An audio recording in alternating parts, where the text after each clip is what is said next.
J'espère que vous vous portez bien. Aujourd'hui, on va parler de quelque chose de super important avant de fixer ou avant de mettre un prix sur son service ou alors sur le produit qu'on vend.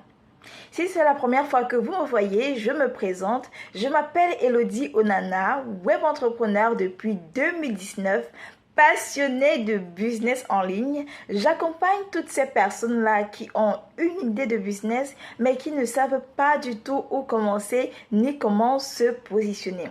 Donc, si vous vous retrouvez dans l'un ou l'autre de ces cas, n'hésitez pas de me contacter pour qu'ensemble, on puisse parler de votre activité. Le 27 août à Douala, j'organise une business class pendant laquelle vous allez apprendre à vous lancer sur le digital.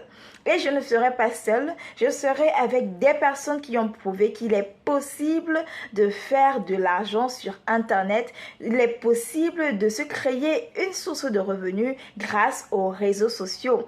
Et donc, je serai avec Marthe Karine, Laura Sen, Mayel Goulouré, Roland Onana, toutes des personnes qui se font des revenus grâce au digital. Alors, allons dans le vif du sujet. On va parler aujourd'hui de l'étude de marché. Très peu de personnes font l'étude de marché et pourtant, ça va vous permettre de ne pas être frustré. Je vais vous expliquer comment. Donc, l'étude de marché, c'est en fait une étude, comme son nom l'indique, qui permet d'avoir des informations qui vont nous orienter sur le produit qu'on veut lancer sur le marché, à combien est-ce qu'il se vend, où est-ce qu'il se vend, comment est-ce qu'on peut augmenter nos ventes. Félicitations, vous avez enfin décidé de vous lancer dans ce business-là, mais vous êtes bloqué sur la question du prix. À combien est-ce que je vais vendre ça? Avant de répondre à la question de à combien est-ce que je vais vendre le service ou alors le produit, la question que vous devez vous poser, c'est le positionnement que vous choisissez. Est-ce que vous voulez être dans le positionnement moins cher ou est-ce que vous voulez être dans le positionnement cher? Ça également, ça va vous aider dans votre étude de marché et vous allez comprendre comment un peu plus tard. Donc, si je décide d'être dans le positionnement moins cher, qu'est-ce que je vais faire? Je vais essayer de faire des enquêtes pour savoir à combien est-ce qu'on vend généralement le service ou l'article que moi aussi je voudrais vendre. Je prends l'exemple de ces gaines-là qui sont très populaires actuellement et que je voulais mettre sur le marché, mais finalement, j'ai décidé de ne plus le faire parce que l'étude de marché m'a montré que c'est certes un bon produit, mais il y a différents positionnements et je ne voulais pas être dans l'autre positionnement. Donc, les gaines en question, ce sont des gaines qui sont comme des bandes qu'on passe autour de son ventre. Ça peut être de 2 à 3 mètres, parfois même 5 mètres. Et ce sont des gaines qui aident à baisser vraiment le ventre, à casser le ventre. Ça vous aide à travailler sur le ventre. Donc, la première étude de marché que vous allez faire, c'est est-ce qu'il y a un besoin? Et comment est-ce que vous faites l'étude de marché? Vous posez simplement la question. Qui sont vos clients? Vos clients, dans ce cas-ci, ce sont des femmes. Donc, ce que vous allez faire, c'est de recenser des femmes à qui vous allez poser la question, est-ce que vous achèteriez la gaine qui est comme une bande là, de 3 à 4 à 5 mètres, je pense. Est-ce que vous posez la question simple, hein? Est-ce que vous achèteriez une gaine qui fait 5 mètres, par exemple? Est-ce que vous achèteriez ces gaines-là? Et donc, vous pouvez choisir différentes interfaces pour poser les questions. Vous pouvez poser les questions directement aux personnes que vous allez voir dans la rue. Oui, c'est aussi agressif que ça parce que ce sont eux vos clients et c'est là-bas que se trouvent vos clients. Vous pouvez poser les questions directement aux personnes. Vous pouvez décider d'aller dans un supermarché et ça, c'est un exercice qu'on avait fait pendant mon MBA. On nous avait demandé de trouver un supermarché dans lequel on va poser les questions aux personnes. Donc, vous trouvez soit un supermarché ou alors un marché, peu importe, un endroit où il y a vraiment l'affluence et où se trouve votre clientèle cible. Dans notre cas d'espèce, dans le cas de la gaine là, qui est comme une bande là, dans ce cas d'espèce, notre clientèle, ce sont les femmes.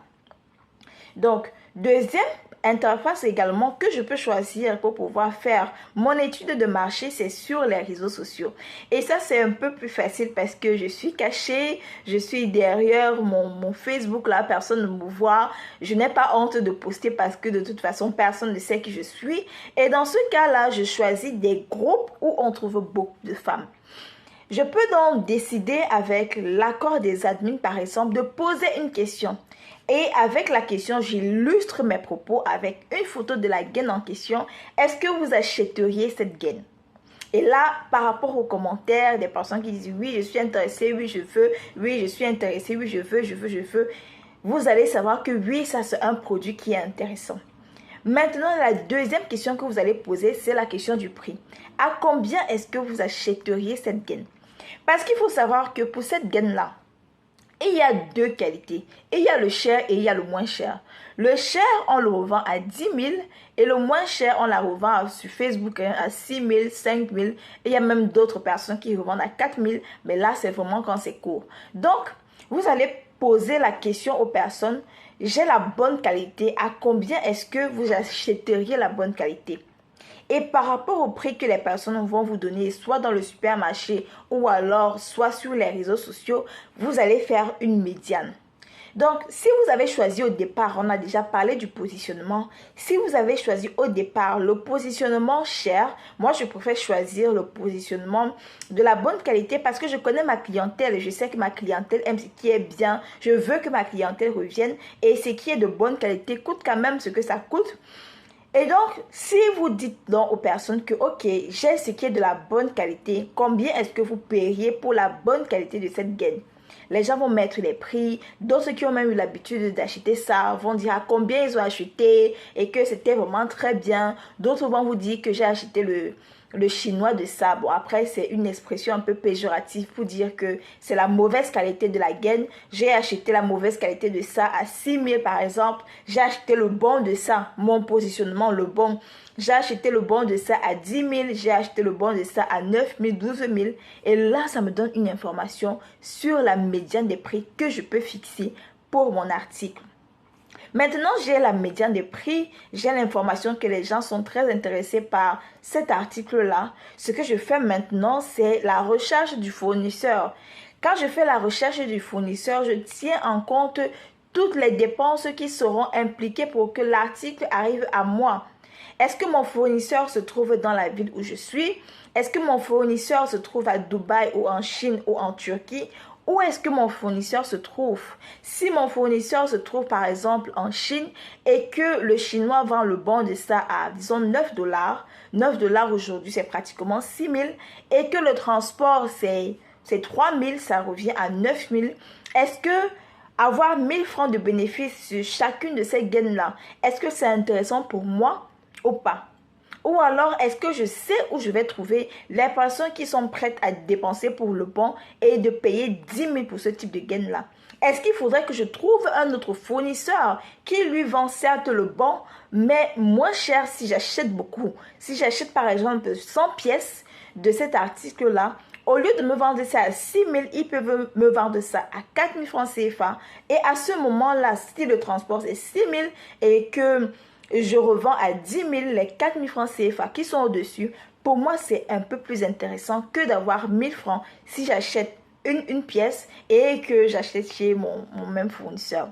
Donc, j'espère que ça vous aura aidé un peu à faire une étude de marché. Mais après aussi, il y a eu des success stories, des business que personne n'aurait acheté, des idées que personne n'aurait trouvé intéressantes, mais qui finalement ont fait bon écho. Je parle par exemple de Airbnb pour lequel les personnes disaient que non, ça ne va pas fonctionner. Mais aujourd'hui, Airbnb est parmi les sociétés qu'on recommande le plus pour le logement chez la personne. Ça, c'est vraiment sans publicité. C'est pour vous dire que même si vous avez une idée de business et que les personnes n'achètent pas et que vous avez la conviction intime profonde que c'est une bonne idée, lancez-vous tout de même. Soyez passionné, mais pas obstiné.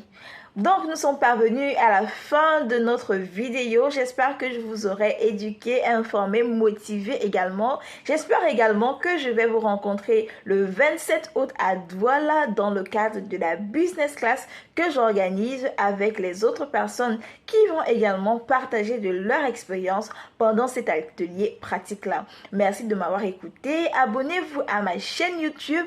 Abonnez-vous à ma page Facebook Les Histoires qui vous parlent pour avoir encore plus de motivation et d'informations sur le business. Au revoir.